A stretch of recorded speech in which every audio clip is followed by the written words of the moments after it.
안녕하세요. 저는 올해 71살이 된 김영옥이라고 합니다. 요즘 세상이 참 많이 변했다고들 하지만 제 일상은 크게 바뀐 게 없어요. 매일 새벽 4시에 일어나 간단히 씻고 아침을 챙겨 먹습니다. 아침은 보통 미역국에 밥 반 공기 정도로 간단하게 해결해요.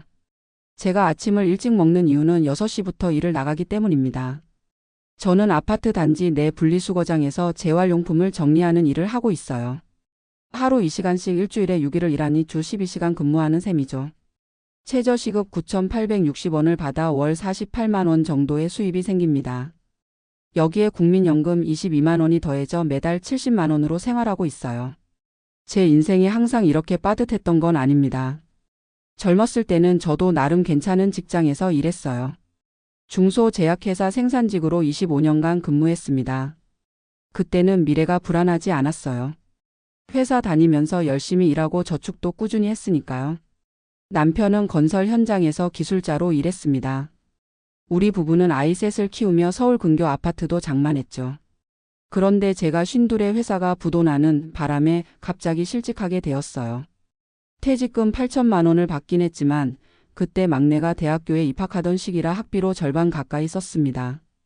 남편은 계속 일을 했지만 건설 경기가 안 좋아지면서 수입이 크게 줄었어요. 저는 재취업에 도전했지만 50이 넘은 나이에 일자리를 구하기가 쉽지 않았습니다.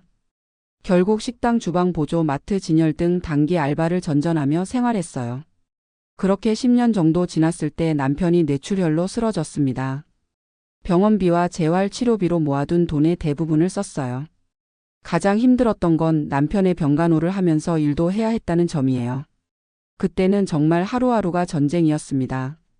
남편이 쓰러진 지 2년 만에 결국 세상을 떠났어요. 65살에 홀로 남겨진 저는 어떻게 살아야 할지 막막했습니다. 때마침 큰아들이 직장 때문에 지방으로 내려가게 되었고 저는 아들 가족과 함께 살기로 했어요. 그런데 이게 생각처럼 쉽지 않더라고요. 며느리와의 갈등이 시작됐고 손주들 앞에서 싸우는 일도 잦아졌습니다. 결국 1년도 채우지 못하고 서울로 다시 올라왔어요. 아파트는 이미 팔아 자식들 대학 교육과 남편 병원비로 써버려서 전세금 3천만 원짜리 작은 원룸을 구했습니다. 서울에서 혼자 사는 생활은 생각보다 더 외롭고 힘들었어요. 국민연금이 22만 원 나오는데 이것만으로는 생활이 불가능했죠. 기초연금은 30만 원 정도 나오니 합해서 52만 원이었습니다. 월세 35만 원에 공과금 내고 나면 식비로 쓸 돈이 거의 없었어요. 생활고에 시달리던 중 동네 주민센터에서 노인 일자리 사업에 대해 알게 됐습니다. 처음에는 공원 청소 일을 했는데 한 달에 27만 원 정도 받았어요. 그 돈으로 겨우 끼니를 해결할 수 있었습니다. 일은 힘들었지만 그래도 집에만 있는 것보다 낫다고 생각했어요. 적어도 사람들을 만나고 몸을 움직일 수 있으니까요. 공원 청소 일을 3년 정도 하다가 아파트 재활용 분리수거 일자리로 옮겼습니다. 월급이 조금 더 많아서 48만 원 정도 받을 수 있었거든요. 지금 생각해보면 그때가 제일 힘든 시기였던 것 같아요. 몸은 점점 늙어가는데 일은 더 힘들어지고 수입은 늘지 않으니까요. 그러던 중 작년에 전세 계약이 만료되면서 집주인이 전세금을 올려달라고 했어요. 3천만 원에서 4천만 원으로요. 저한테는 감당할 수 없는 금액이었습니다. 전세금을 마련할 방법이 없어 고민하던 중 주민센터 사회복지사의 도움으로 영구임대 아파트에 신청했어요. 다행히 1년 정도 기다린 후에 입주할 수 있게 되었습니다. 지금 살고 있는 집은 전용 면적으로 하면 8평 정도 됩니다. 혼자 살기에는 충분한 크기예요. 월세도 13만 원으로 이전보다 많이 줄었고요. 영구임대 아파트로 이사 온 것이 제 노후 생활의 가장 큰 변화였습니다. 월세 부담이 줄어드니 식비로 쓸 수 있는 돈이 조금이나마 늘었거든요. 주변에 비슷한 처지의 어르신들도 많아 말동무도 생겼습니다. 지난달부터는 복지관에서 하는 뜨개질 수업도 듣고 있어요. 매주 화요일 오후 2시간 동안 진행되는데 정말 즐거운 시간입니다. 저와 비슷한 또래 할머니들과 수다도 떨고 작품도 만들며 소소한 행복을 느끼고 있어요. 아침에 분리수거 일을 마치고 나면 보통 점심은 집에서 먹습니다. 밥 한 공기에 김치, 계란말이 정도로 간단하게 차려 먹어요. 점심 먹고 잠깐 낮잠을 자고 일어나면 오후 시간은 주로 동네를 산책하거나 복지관에 들러 시간을 보냅니다. 복지관에서는 무료로 차를 마실 수 있어 자주 가는 편이에요. 그곳에서 만난 친구들과 이런저런 이야기를 나누다 보면 시간이 금방 갑니다. 저녁은 보통 오후 5시경에 먹어요. 가끔 아이들이 반찬을 가져다 주면 좋지만 대부분은 제가 직접 장을 봐서 요리합니다. 식비를 아끼기 위해 마트에서 할인하는 식품을 주로 사요. 유통기한이 얼마 남지 않은 제품들은 반값에 살 수 있거든요.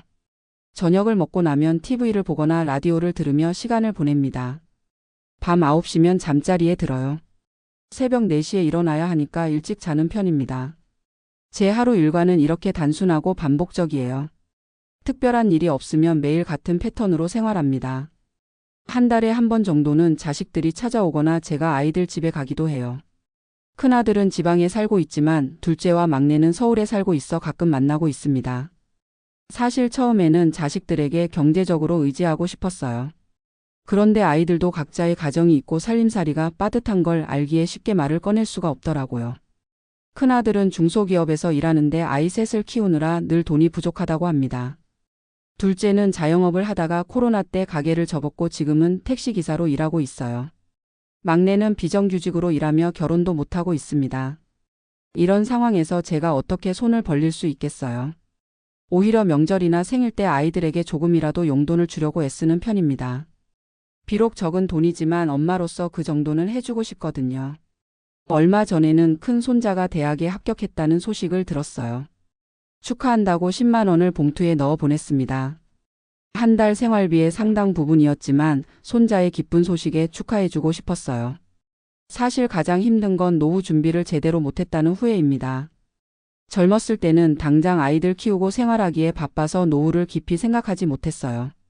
국민연금도 직장 다닐 때만 납부하고 실직 후에는 여유가 없어 계속 내지 못했습니다. 그래서 연금액이 22만 원으로 적은 편이에요. 자식들에게 짐이 되지 않으려면 건강해야 한다는 생각에 운동을 시작했습니다. 매일 아침 일 나가기 전에 15분 정도 스트레칭을 하고 가끔은 복지관에서 하는 건강체조 교실에도 참여해요. 아직까지는 큰 병 없이 건강한 편입니다. 고혈압이 있어 약을 먹고 있지만 관리만 잘하면 문제 없다고 해요. 의료비는 의료급여 2종 수급자라 병원비 부담이 크지 않은 편입니다. 외래 진료는 1,000원 입원하면 비용의 10%만 내면 되거든요. 약값도 처방전 하나당 2,000원 정도만 부담하고 있습니다. 이런 의료 혜택이 없었다면 병원에 가는 것조차 부담스러웠을 거예요. 작년에는 갑자기 어지럼증이 심해져서 MRI 검사를 받았는데 의료급여 덕분에 3만 원 정도만 냈습니다. 일반인이었다면 30만 원이 넘는 비용을 내야 했을 거예요. 그래도 의료비보다 더 걱정되는 것은 앞으로의 생활비입니다. 지금은 일을 할 수 있어 분리수거 일로 48만 원을 벌고 있지만 나이가 더 들면 일하기 어려울 텐데 그때는 어떻게 살아야 할지 막막해요. 국민연금 22만 원과 기초연금 30만 원을 합쳐도 52만 원인데 이것만으로는 생활이 불가능합니다. 더구나 기초생활수급자가 되려면 소득인 정액이 중위소득 30% 이하여야 하는데 국민연금과 기초연금을 합치면 그 기준을 넘어버려요. 그래서 지금은 의료급여만 받고 있는 상황입니다. 친구들 중에는 자식들이 매달 생활비를 보내주는 경우도 있습니다. 한 친구는 딸이 월 50만 원씩 보내준다고 해요. 또 다른 친구는 아들 내외가 집 근처로 이사와서 식사도 같이 하고 용돈도 준다고 합니다. 부럽기도 하지만 모든 가정이 다 다르니 비교할 수는 없겠죠. 제 자식들도 각자의 삶이 있으니까요. 저는 그저 건강하게 오래 살면서 아이들에게 부담되지 않는 것이 소원입니다. 한 달에 한 번씩 복지관에서 영화 상영을 해요. 최신 영화는 아니지만 무료로 볼 수 있어 자주 참석합니다. 지난달에는 옛날 영화 국제시장을 봤는데 주인공의 삶이 제 인생과 많이 닮아 있어 눈물이 났어요. 힘든 시절을 견디며 자식들을 키워내는 모습이 저와 비슷했거든요. 앞으로의 계획이라면 건강이 허락하는 한 일을 계속하는 것입니다. 일을 해야 조금이라도 수입이 생기고 사람들과 만날 기회도 있으니까요. 혼자 집에만 있으면 우울해질 것 같아요. 복지관에서 들은 뜨개질도 계속해서 실력을 쌓고 싶습니다. 언젠가는 손녀들에게 제가 직접 뜬 목도리를 선물하고 싶어요. 일하면서 받는 월급은 비록 적지만 그래도 제가 번 돈이라는 점에서 자부심을 느낍니다. 남에게 손 벌리지 않고 스스로 살아가는 것이 제 자존심이자 위안이에요. 가끔은 이렇게 사는 게 힘들어 포기하고 싶을 때도 있어요. 특히 밤에 혼자 있을 때면 외로움이 밀려와 눈물을 흘릴 때도 있습니다. 그래도 아침이 되면 다시 일어나 하루를 시작해요. 오늘 하루를 잘 살아내면 내일도 버틸 수 있을 거라는 희망을 갖고 살아갑니다. 우리 나이대의 많은 어르신들이 저와 비슷한 상황에서 살고 계실 거예요. 특히 여성 노인들은 젊었을 때 제대로 된 직장에서 일할 기회가 적었고 경력 단절도 많아 노후 준비가 부족한 경우가 많습니다. 저처럼 국민연금도 적게 받는 분들이 많을 거예요. 얼마 전 복지관에서 만난 박순자 할머니는 국민연금이 18만 원밖에 안 된다고 하셨어요. 기초연금 30만 원을 합쳐도 48만 원인데 그것만으로는 생활이 어렵다고 하셨습니다. 그래서 그분도 복지관에서 하는 공공일자리에 참여해 한 달에 27만 원을 더 버신다고 해요. 제가 사는 영구 임대 아파트에도 저와 비슷한 처지의 어르신들이 많이 살고 계십니다. 대부분 국민연금이 적게 나오거나 아예 없는 분들이에요. 그래서 기초연금과 일자리 사업으로 생계를 이어가고 계시죠. 지난주에는 층간소음 문제로 윗집과 갈등이 있었어요.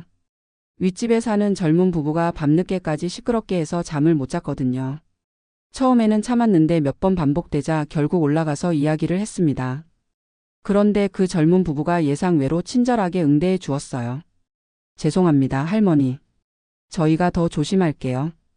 혹시 또 시끄러우면 언제든 말씀해 주세요. 이렇게 말하며 과일까지 한 봉지 들고 사과하러 왔더라고요.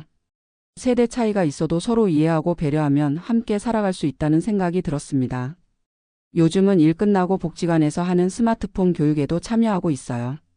디지털 시대에 뒤처지지 않으려면 이런 것도 배워야 한다고 생각했거든요.